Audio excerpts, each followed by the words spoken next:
Hey guys, Smoker here. We have a lot of exciting news for the Airsoft Riot channel. We have been accepted to the Skirmish Report. It's basically a gun review. Crazy NC Man, who has a YouTube channel, has accepted us for the Skirmish Report, where he sends us guns, we review them, we use them in play on the field, and then we send them on to the next guys to do a review.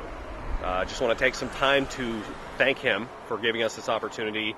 We're really excited, and we're going to do the best we can to make the best video possible. So thank you, Crazy NC Man. And also, we wanted to talk about the South Florida Airsoft Association. It's the SFAA. You might wonder why guys from Idaho are interested in Florida Airsoft.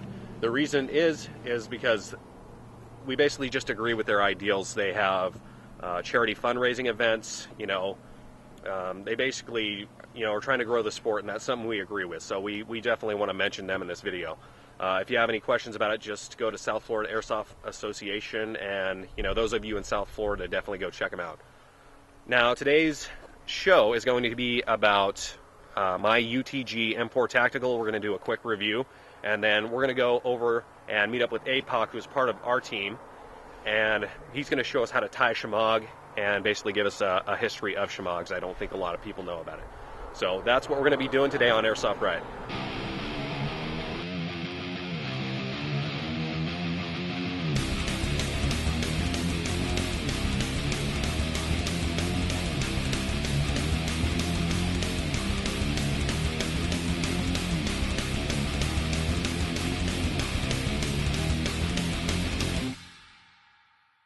Okay, first things first, Airsoft Riot channel would like to thank everyone who's viewed our channel, and especially to those of you that have subscribed.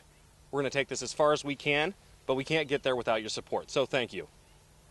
Now, I kind of acquired this UTG M4 Tactical. I was selling my paintball gear, I was getting out of paintball, getting into airsoft, so I was trading in all my gear towards a gun. Didn't know much about UTG. I'd heard stuff about them online. Now, we're going to go over a quick review of this gun. We're not going to get too in-depth with it, but we're just going to show you the important features people want to know. The magazine came with it. It's metal. Basically, the whole gun is metal. The only thing I've added to the gun is the carry handle and the bipod. That's it. Quickly, the only things that I don't like about the gun, the stock is kind of wobbly, and it's also plastic, so I'm not sure why they did that. But the whole gun weighs a lot, about 8 pounds. Quickly, built in the USA, full metal body and components, high torque metal motor, 100% metal gearbox. Feet per second is about 360 with .20 BBs. The rate of fire is about 860 RPMs. These are the things that we thought you guys would find interesting about this gun. All right, guys, people always want to see what these guns can do, so I brought a few items that I despise out today. Squash being the first one. This is a particularly disgusting squash, so we're going to go ahead and shoot that. We're going to shoot some vitamin D milk. Now, most of you think that does a body good. It doesn't do my body good. This will destroy my stomach. I'm lactose intolerant. So today, this milk's going to pay the price. Okay, guys, we also have Shasta root beer here. I don't hate Shasta. I actually like it quite a bit, and we're going to go ahead and take a shot at it today and see what happens when we shoot it.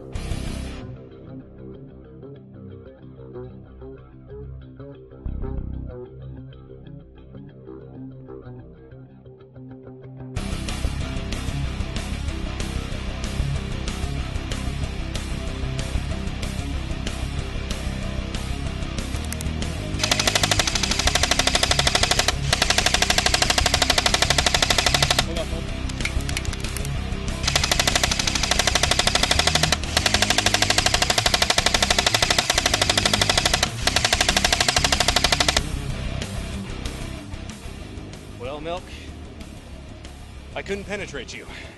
It looks like you win again. You always do.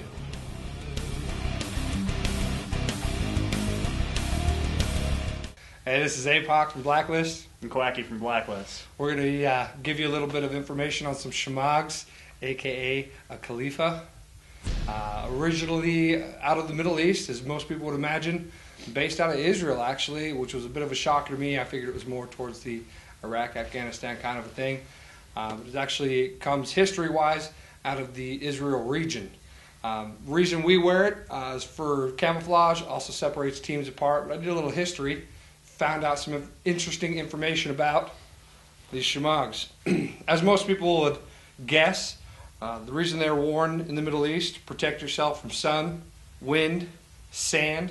Some of the things I didn't come across was it could be used as an arm sling. If your arm was hurt, broke, it can be used as a first aid bandage, towel.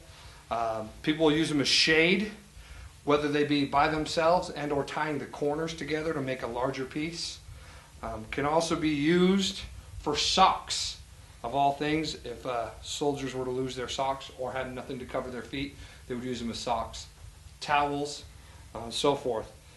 Today this has been adopted by some of our forces fighting in the Middle East.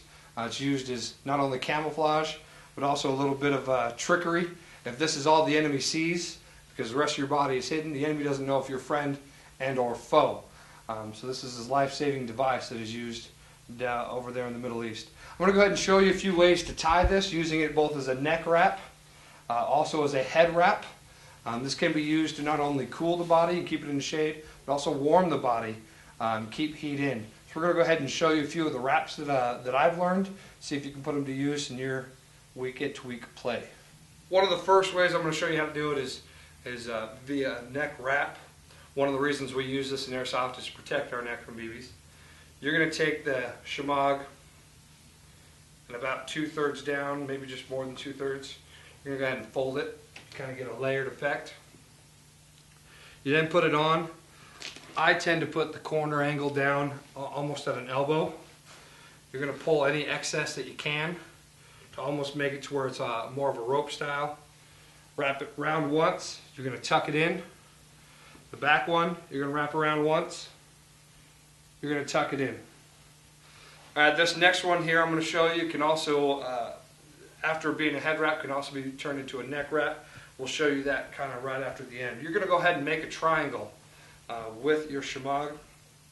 Put the two ends together. Make it like so. If I can get that in there. Okay, some of the rules here, we're going to take the Shemagh and we're going to not center it. We're going to do a 2/3 and a 1/3. So you can see one side is obviously a lot longer than the other. You want this side here to be long enough to go under the chin and just above the ear, kind of to the temple region. You don't want it to be in front of your mouth. A lot of players try to put it in front of their chin like this. It actually goes underneath the chin. You're going to take the other portion of it, the 2/3 part, using this as a stopper. You're going to put this right in front of the face.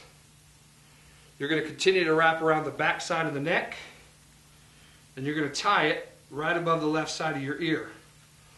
Once you've tied it, you can then, as you see Quacky doing, position it to get right to where you can see, not have too many fogging issues if you're wearing goggles. Alright, the next wrap we're going to show you is similar to the one we just did. It is more of a stationary head wrap. It is not one that you can make into a neck wrap. We're going to go ahead and start with our triangle again. We're still going to do the 1/3, 2/3. 2/3 on one side, 1/3 on the other. Now, similar to the other one, we start here, but in this case we are not going to wrap the chin. We're going to leave that one be. Now this one right behind the eye, kind of where the temple is, about 3 inches into the cloth, I want you to grab the top layer only. You're going to leave this inside layer. You're then going to take that and you're going to wrap it across the nose. You're going to continue to wrap to the forehead. It's important to know that if you don't grab just the outer cloth, you don't have enough to make it all the way around. You then take that bottom portion you left, you go ahead and tie it here. Once it's tied, you tuck in the excess, move it to where you need it, to where you can see in the face. The advantage of this one, it tends to be a lot tighter in the way it fits on your face. Therefore, it doesn't move as much. I know on the field, using the other way, sometimes you'll lose kind of the tightness around the face. This one tends to stay as tight as when you tied it. However, you cannot turn this into a neck wrap without really undoing the whole Shemagh. Alright, this next wrap tends to be my favorite, although it also tends to be one of the most difficult ones to get correct. We're going to go ahead and start with our Shemagh. Again, we're going to do a 2/3 wrap. So 1/3 of the top, 2/3 of the bottom. This time we are going to center the shemagh over the head. And we're going to take the front portion down to approximately the bridge of the nose. And then we're going to fold the top maybe 1.5 to 2 inches of it. Now you'll want this one to stay pretty tight. As you'll find here soon, these creases that we have are what keep this together. So as you wrap around the back, which we'll get to a back view of it, you're going to take this to the center of the back of your head. You're going to hold it with your finger. You're going to wrap the second portion. This second portion will hold the first portion. You then take the remainder of that side and twisting it, you're going to bring it around the front of the brow and then tuck it in to that 1/4 to 2 inch wrap on this side. Keeping with the same side that you just took that wrap, you'll notice you have excess. If you grab the point of this excess and pull, you'll see that you can then take this and bring it across the face when needed. You can then take and tuck that portion into that wrap. As you see, it covers the face, covers the neck. It also allows for you to take it off when you don't need it without undoing the entire headdress, or putting it on without having to redo the entire thing. This is personally one of my favorites, as I like to keep that off my face for communication, maybe some defense against fog, but when I get into a firefight, I like to put that across my face. Protects my face a little bit from incoming BBs. Now to continue on with this wrap, I know sometimes in maybe large events, you want to take a drink, maybe get a snack as you're taking a lunch break. Some people don't like to undo this. You can take this side that you used as a face wrap and continue, much like you did the front, wrapping around. You can then continue your twist, take it around the front, tuck it in the top, more of a traditional turban style. Then without having to redo the headdress itself, you then just undo it and you're back to your having to be able to take it across the face. This is very versatile. It's one of the reasons I like it. It accommodates just about everything outside of the neck wrap portion. Hey guys, some of this information that we found that Apoc was looking up was found on the internet. So as we all know, the internet's not always correct. And so if there's anything that you noticed that wasn't actual factual, or we mispronounced something, just let us know. But we're doing this to give good information to people that want to use it on the field. We're hoping that we've opened your eyes a little bit, knowing that now, if you see them in a shemagh, doesn't mean they're a terrorist.